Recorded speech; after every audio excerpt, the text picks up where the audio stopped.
For those who are anchored in their outer external awareness of the world and of themselves, there is no understanding or acceptance of the reality of inner occult states of awareness.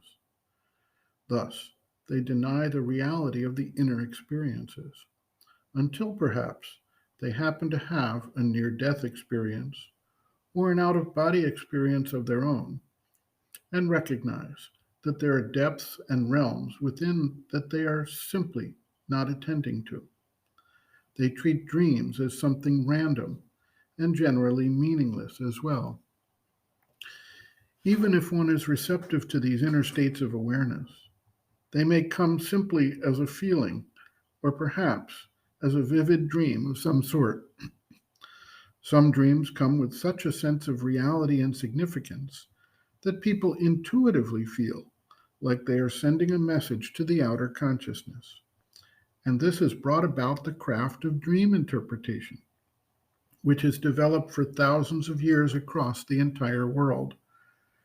Joseph interpreting the dreams of Pharaoh in Egypt is an early documented example of the power and need for understanding dreams. Oracles, shamans, and occultists have filled this role in other times and places. Freud and Jung developed the modern Western approach to understanding the psychology of the dream state and interpreting the symbols that appear there. What we recognize from this is that the inner imagery, the symbolic representation of some inward state of awareness, is a means by which the inner psychology tries to establish a link and relationship to the outer external being. To the extent that the link is rudimentary, we try to interpret what the meaning is. The question arises, what if we could link up the external consciousness and awareness of the being with these inner states of consciousness and experience, and thereby begin to understand directly and carry the significance back with us into our waking state? Those who practice various forms of occultism or mysticism attempt to do this very thing. C.G. Jung, in his Red Book, documented his own extensive explorations in this process with drawings, paintings, and symbolic representations that came to him.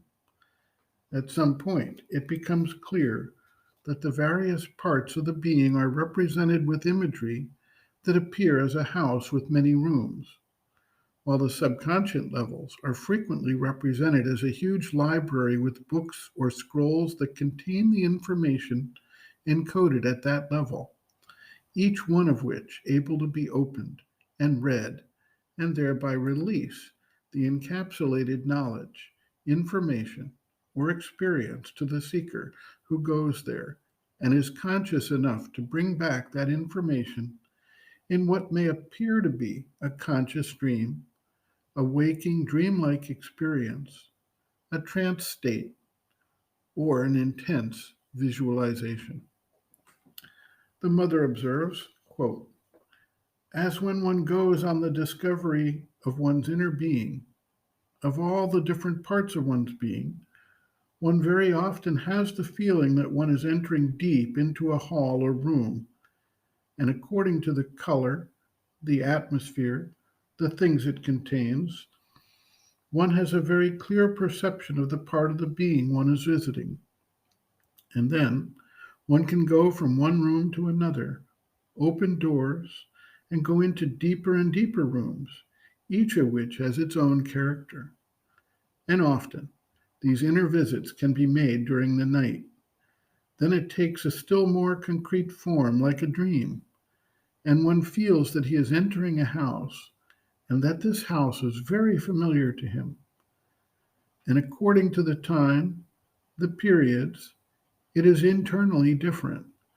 And sometimes it may be in a state of very great disorder, very great confusion, where everything is mixed up.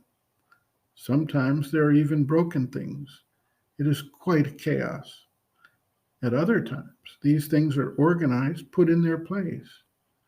It is as though one had arranged the household. One cleans up, puts it in order, and is always the same house. This house is the image, a kind of objective image, of your inner being. And in accordance with what you see there or do there, you have a symbolic representation of your psychological work. It is very useful for concretizing. It depends on people. End quote. Reference, Sri Aurobindo and the Mother, Living Within, the Yoga Approach to Psychological Health and Growth, Exercises for Growth and Mastery, Visualization for Discovering One's Being, pages 131 to 134.